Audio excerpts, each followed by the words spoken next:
This is True Transformative Fitness. And that's right. Yeah, I'm in a Batmobile right now.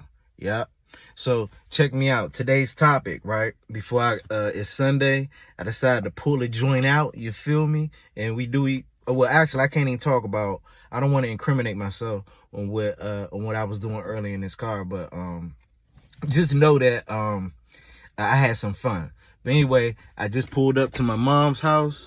I'm about to train her right quick. But someone asked me, they said, dude, why do you have, so many cars? Why do you have like a house as big as you have when it's only you, you know?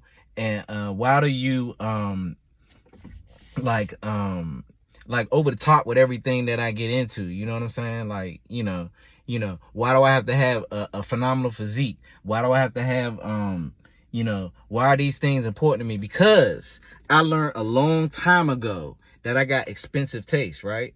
With expensive taste, you got to have a hard work ethic. Not unless you was born with a golden spoon in your mouth. You feel me? So, with that being said, I've worked every moment since I was 14, 15 years old. You know what I mean? I knew I had to do that. Right.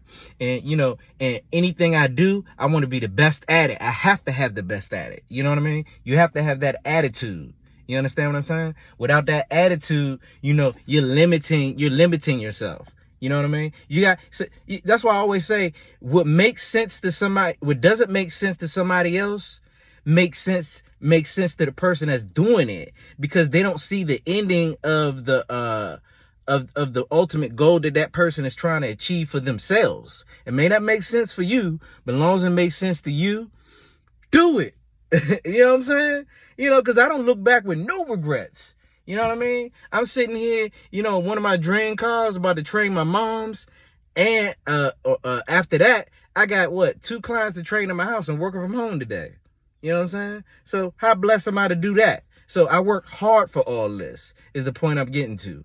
Every waking moment, meaning that every time that I had mental energy, it was devoted towards building my self-value up. And that's including building these guns up and building this body up and building my clients' bodies up. But let me get out of this hot car, because I ain't want to, I just wanted to drop that on you. You feel me? Not knowing who need to hear that, but bam. Oh yeah. Let me get a little selfie with it. Let me see if I can get that up in there. Can I? Bam. Yeah, man.